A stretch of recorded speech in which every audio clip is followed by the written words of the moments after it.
International Sterling. International Sterling is solid silver. The solid silver with beauty that lives forever is International Sterling. From Hollywood, the creators of International Sterling presents The Adventures of Ozzie and Harriet, starring young America's favorite couple, Ozzie Nelson and Harriet Hilliard.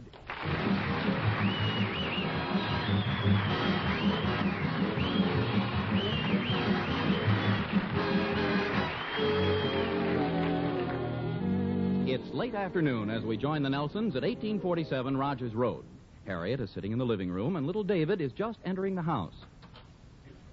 Is that you, David? Yes, Mother. All through playing? Yes, Mother. I was just going upstairs to get ready for dinner. I want to brush my shoes and change my clothes and clean my teeth and wash my face. David, come in here. I want to talk to you. I'll be right there in about 5 minutes. You come in here right now, young man. I've been a mother long enough to know when something's wrong. All right, Mother. Here I am. Oh, David Nelson, look at you. Your pants are torn, your sweater's ripped, your face is scratched, and your lip is cut. Mother, there's something I want to tell you. You've been fighting. Yeah. Well, that's rather obvious, to say the least. How'd it happen? Well, you know that boy Hubert Jones down the block? Well, me and him... Not me and him. I mean, him and me, him and I, we had a few words. What do you mean you had a few words? Well, we didn't do much talking. David, you know very well that fighting in the streets is terrible, and I won't have it. Well, gee whiz, Mom. It wasn't all my fault. He said something to me I didn't like, and I said something back to him. And I kind of pushed out my fist, and he banged his nose against it. I think I've heard just about enough.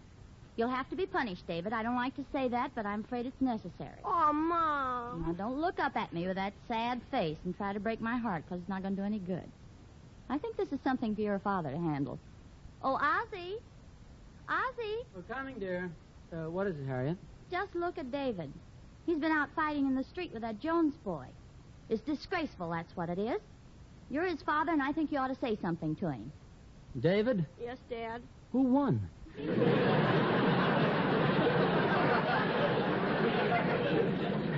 Ozzie Nelson, you're just as bad as he is. Well, if David was fighting, he might have had a good reason. I don't care what his reason was. Look at his lip.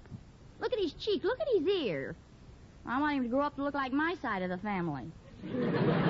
Now, look, I'm not taking David's part, mind you, but I do think that every young boy should learn how to defend himself. And I speak from personal experience. Gosh, I'll bet you were a great fighter when you were a kid, Dad. Well, as a matter of fact, I guess I was, David. Did you get many Indians? Well, David... David, stop buttering up your father. A fine lecture you're giving the boy. David, your mother's right. What your mother means is that we just don't like the idea of your getting into fights in the street. We'd rather that it stop. Oh, don't be too severe with him, dear. Now, exactly what happened, David? Well, we had a few words, and I hit him a few times, and he hit me a few times, and then I hit him a few more times. But you did hit him first. And you know your mother and I don't like to have you fighting. Uppercut? Yep. Did you keep your left out and jab as I told you? Oh, no, Pop, I forgot. But I told you to keep that left out and jab, jab, jab. Ozzie? David, you'll find as you progress along the highway of life, it's of the utmost importance that you learn how to get along with your fellow man. You must avoid trouble, avoid arguments, avoid misunderstandings. But if you do get into a fight, keep your left out and jab, jab, jab. Ozzie! Now, how did this thing start, David? Well, we were playing baseball, and I was up at bat, and this fella said I was a bum ball player. Well, that's no reason to begin using your fists. But he called me a little stinker. Well, you just ignore him, David. Names can't hurt you. Well, then he said you were a big stinker. Why didn't you hit him with the bat? David, maybe you'd better run along and get cleaned up for dinner. Okay, Mom. And David, no more fighting. Now, remember what I say, because the next time I catch you fighting, I won't tell your father. I'll handle it myself. Yes, Mom. I'll be right down. He's a fine boy, all right. I'm afraid he's a chip off the old block. Yes, I remember when I was a kid, I was a terror of the neighborhood. Oh, Ozzie Nelson, you were a fat little boy and you know it. Fat. It so happens I was known as Nelson the Muscle Boy. Well, from what I heard, they used to call you Nelson the Bustle Boy. Come on, let's go into dinner. Okay.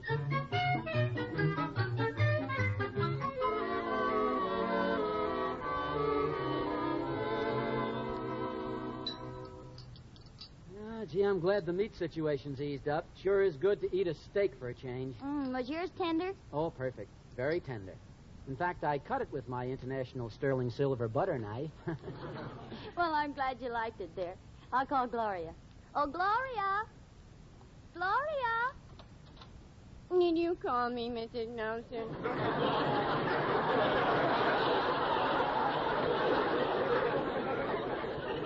Yes, Gloria, I did. We finished dinner. Oh, it was wonderful, too. Oh, thank you. Oh, my goodness. What happened to David's face? Oh, he got into a fight with a Jones boy down the street. Oh, look at your eye, David.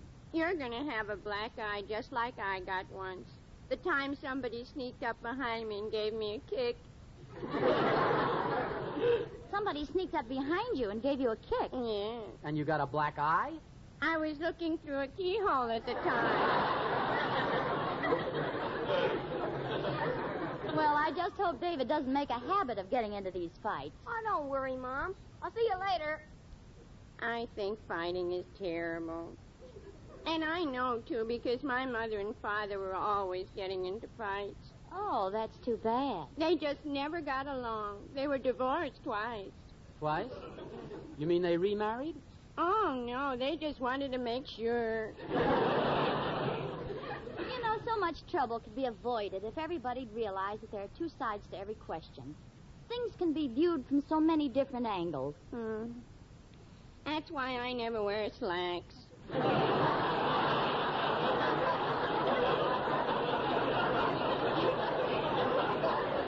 Well, that's something else again. What I meant was that coming to blows is so foolish.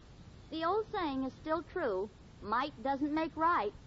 Mrs. Nelson, you've never been out with a sailor, have you? Well, not lately, Gloria, anyway. I'll get it. Yes? That's the kid's father, Unc. Hit him. What? Go ahead, Unc. Hit him. You know what Annie told you. Now, just a minute, Hubert. The man hasn't even said anything yet. What's this all about? There, he said something. Hit him. What's going on here? Well, it seems that your son had a fight with my nephew and bloodied his nose. Oh, yes. Well, I already gave David a lecture about that. Yatted. Talk. Hit him, Uncle Peter, and let's go home. Now, just a minute, son. You're bigger than David. Why can't you settle your own arguments? Because the psychiatrist says I'm a delicate, sensitive boy who abhors violence. Go ahead, bust him on, Unc. Your uncle's not going to hit anybody. That's what you think. Hubert, you better wait out in the car. Some of the things I'm going to say to Mr. Nelson may not be fit for you to hear. But, Uncle Peter, I want to hear. I'm sure your Aunt Bertha would not approve. Now go. Go. Well, okay. But be sure you give him you know what. Okay, he's gone. Now, just what is this you're going to say to me? Shake hands. You've got a fine boy. I'm Hubert's uncle, but Hubert is one of the most spoiled, mean brats that I have ever seen. Well, my gosh, how can an uncle speak that way about his nephew? Well, I'm not really his uncle. I'm only his uncle through an error.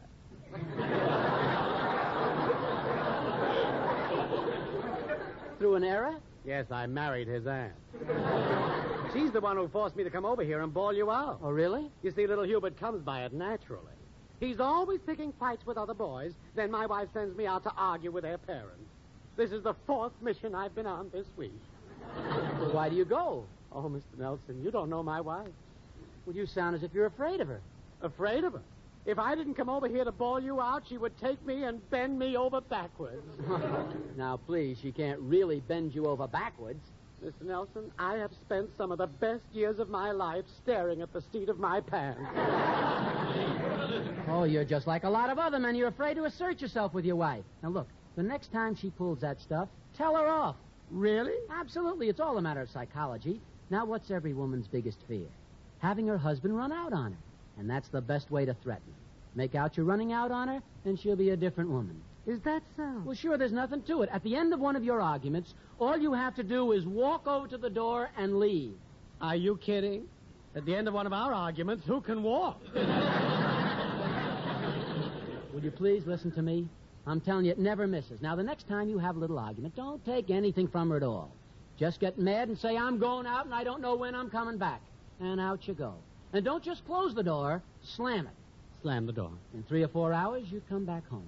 But don't come crawling back with a bunch of apologies and a box of candy. Just bust right in and tell her you came back for some shirts and ties and your toothbrush. When she hears that, she'll start crying. And you can take your time accepting her apology and forgiving her. Oh, gosh. Thanks for the advice. Oh, that's okay. Hey, look out. Here comes the little stool pigeon. You better start working me over. Well, how you doing, Uncle Peter? If you don't tell him plenty, I'll tell Aunt Bertha, and you know what she'll do to you. Don't interrupt me, Hubert. It's a fine state of affairs, Mr. Nelson, when an innocent little child like Hubert can not go outside without being set upon by a hoodlum. Oh, it's terrible. I'm so ashamed. Well, you should be. It is a disgraceful way to bring up a child. And I suggest that you see that he mends his ways, or I will be forced to take this up with the authorities who handle juvenile delinquents. Oh, please, give me just one more chance, sir. Oh, why don't you hit him, Uncle Peter? I wouldn't soil my hands on him. Ozzie, what's keeping you And so... another thing, Nelson, you're lucky you apologized for making all this trouble, or I'd really smash you a good one. Ozzie,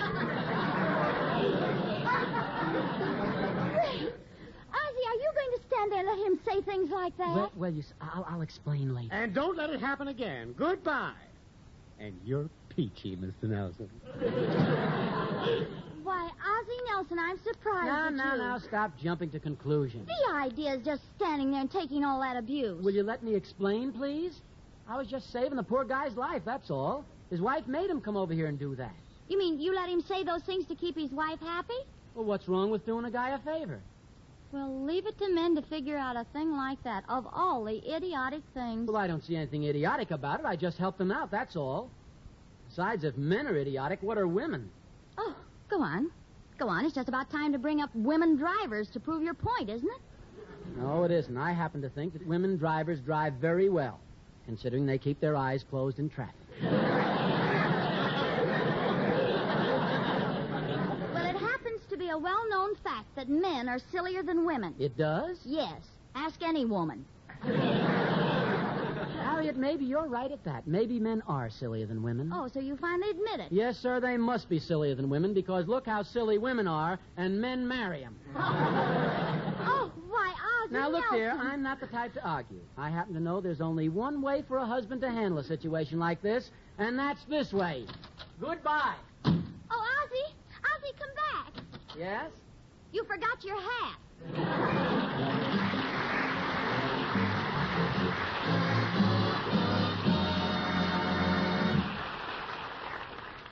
Sterling silver is like a beautiful fur coat or a diamond ring.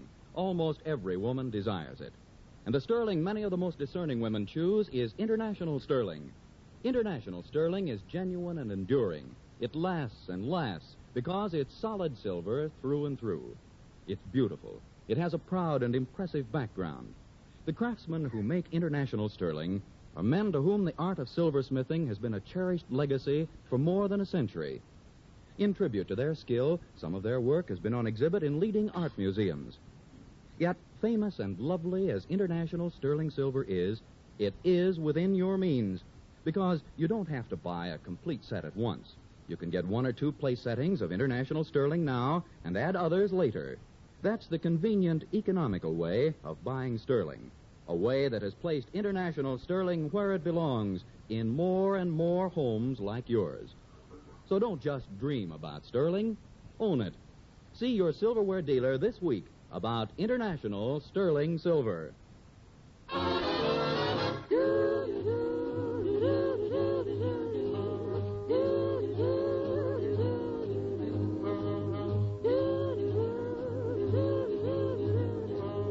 Now it's time for our lovely singing stars, the 4 famous King sisters. Gonna take a sentimental journey. Gonna set my heart at ease.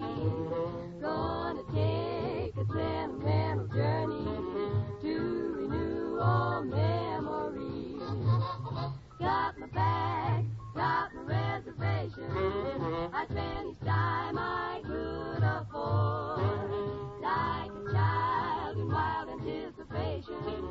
Long to hear that all aboard. 7, that's the time we leave at 7. Counting every mile of railroad track that takes me back. I never thought my heart could be so yearning. Why did I decide to roll? Gonna take a sentimental journey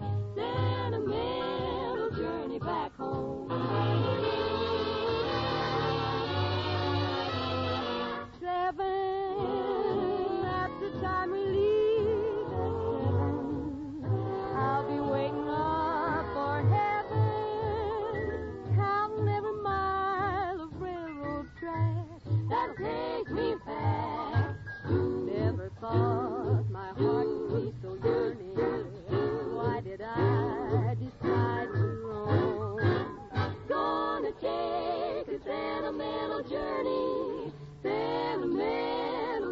back home. Sentimental journey, I'm going home.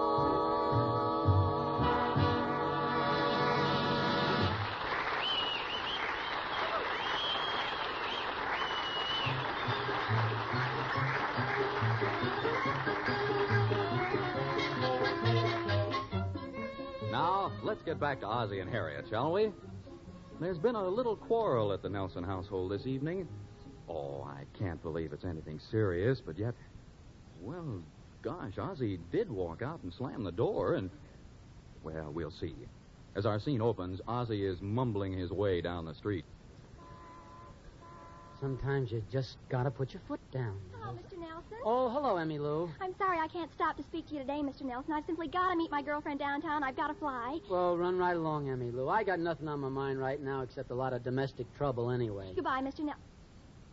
Did you say domestic trouble? Oh, well, it's nothing serious, Emmy. Nothing to get excited about. All that happened was Mrs. Nelson and I had a little difference of opinion.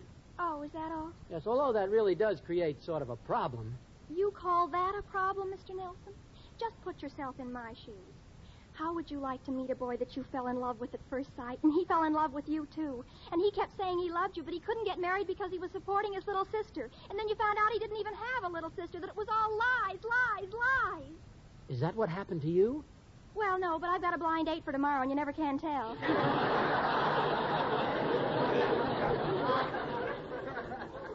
Well, I mean, I'm afraid you didn't quite understand my problem. You see, I walked out of the house in the middle of an argument before, and I'm depending on psychology to force Mrs. Nelson to make the first move. You mean you're going back in the house and make up? Oh, no, that's where the psychology comes in. Now, the average husband would come crawling back with a box of candy and a lot of apologies. Not me. I use the hard-to-get method, the old psychology. Never fails. Well, see you later, Emmy Lou. Bye, Mr. Nelson. I hope you won't be too lonesome tonight. Are you kidding? I'm on my way now to call a few of my friends and have a poker game or something. There's plenty to do. Probably be a big night for me.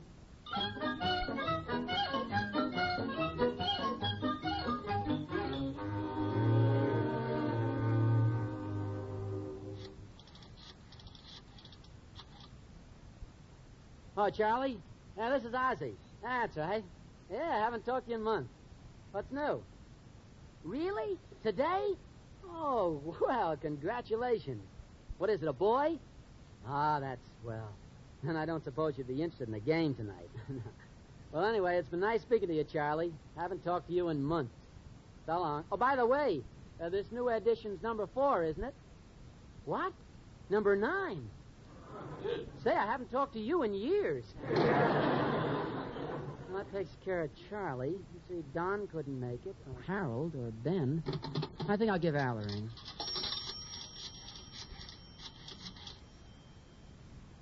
Hello, Al? Hey, this is Ozzie. Yeah. How about a little poker tonight, or a night baseball game or something? Promise your wife what? Well, just tell her you'll take her to the movies some other time. No, of course I'm not drunk. Nothing wrong with a guy going out without his wife once in a while, is there? Men ought to assert themselves a little more. Then their wives would appreciate them. Well, no, I'm not making this call from my house. Okay. What? Oh, don't worry about me. There are plenty of bright spots open. So long, Al. golly, all these henpecked guys. I know what I'll do. I'll call George or Cal. They're always on the loose.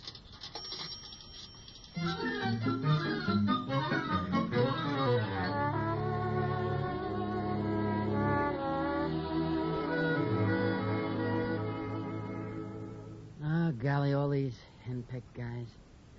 Hey, this solitaire's not a bad game at that. Let's see how much I lost to myself. Gee, I'd really be in a hole if I hadn't cheated a little. I'm sorry, sir. The library closes at 9:30. Oh, thank you. Well, I guess I've let Harriet suffer enough. I might as well go home and accept her apologies.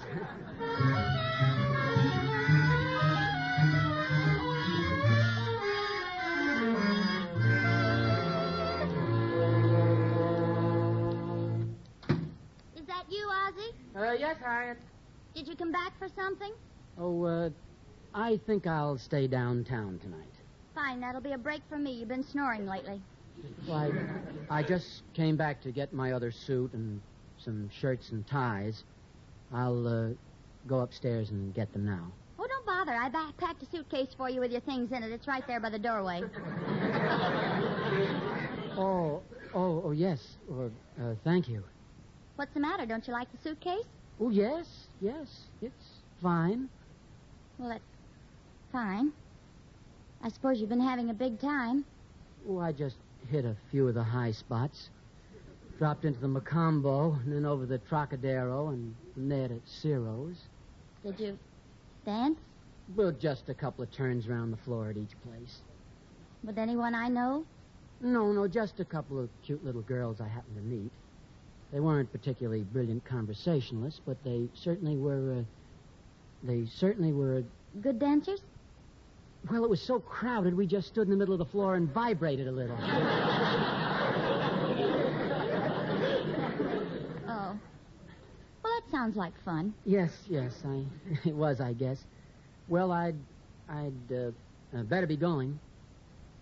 I say I'd better be going. Goodbye. Goodbye. If you ever need me for anything, the faucet may start to leak again. You can reach me by putting an ad in the personals. Signed, Lonely. I'll come from wherever I am. I put your toothbrush and the razor in the suitcase, too. Oh, you needn't have bothered with my razor. I don't think I'll be shaving.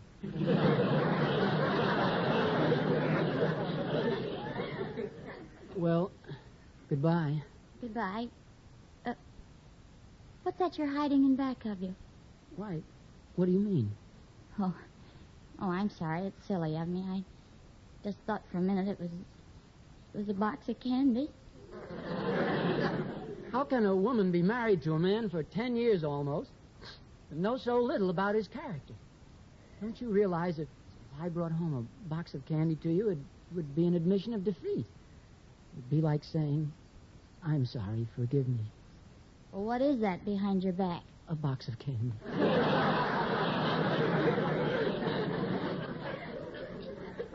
I'm sorry, darling.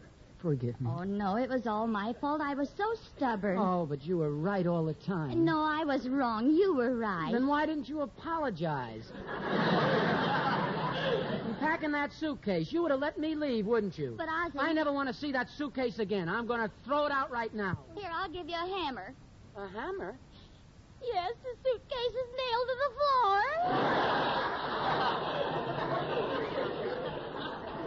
I knew I should have held out just a little longer.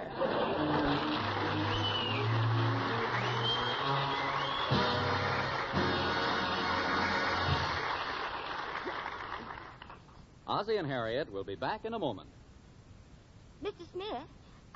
Smith, how about me? Oh, yes, you're the woman who had so many nice things to say about International Sterling Silver. May I speak now? It's all yours. Go right ahead. Friends, ladies, gentlemen. Oh, gosh, Mr. Smith, I don't think I can. Oh, don't be nervous. Just tell the folks what you told me about International Sterling Silver. Well, friends, ladies, oh, gosh. Oh, come on. Don't be nervous. Just pretend you're in a department store looking at a set of International Sterling in the 1810 pattern. You've got one of the spoons in your hand, and you turn it this way and that, admiring the unusualness of the squared-off shaft and the way the silver gleams in the light. Oh, isn't it beautiful? You think how proud you'd feel if that International Sterling service were in your home instead of in the store. You picture the way it would look on your table against your best linens and your favorite china. Oh, golly, wouldn't it be wonderful? Everybody I know would be green with envy. Go on. Go on? Well, sure. Now that you've got over your nervousness, aren't you going to say something about International Sterling Silver? No. I think I'll just say go and see International Sterling. Well, that's very good advice, ladies and gentlemen. So tie a string around your finger, make a note on your calendar pad, do whatever you find most helpful to remind you to visit your silverware dealer this week and see International Sterling Silver. Believe me, you'll be glad you made the trip.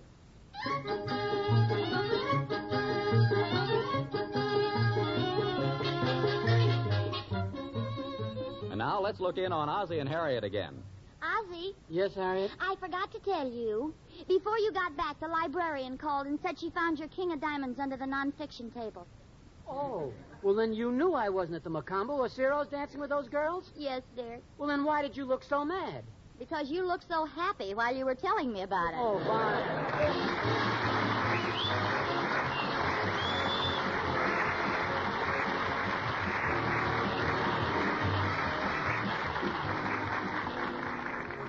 Harriet and I have been asked to remind you that even though the war is over, the government still needs tin to send food to our soldiers in Europe and the Pacific.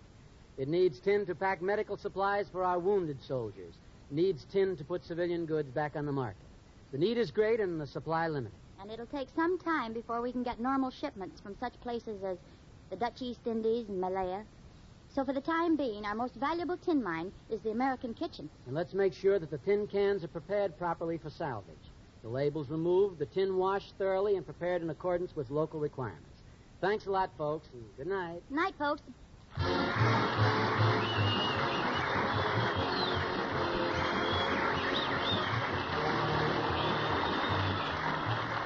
International Silver Company, creators of International Sterling, invite you to listen again next Sunday to the adventures of Ozzie and Harriet with songs by the King Sisters and music by Ozzie Nelson's orchestra. And don't forget, the solid silver with beauty that lives forever is International Sterling. This program originates in the Hollywood studios of the Columbia Broadcasting System and is also broadcast over the Trans-Canada Network of the Canadian Broadcasting Corporation. This adventure of Ozzie and Harriet will be transmitted to our men and women overseas by shortwave and through the worldwide facilities of the Armed Forces Radio Service. Appearing in support of Ozzie and Harriet were B. Benaderet, John Brown, Joel Davis, Louise Erickson, and Tommy Cook. Original music was composed by Billy May. Vern Smith speaking. This is CBS, the Columbia Broadcasting System.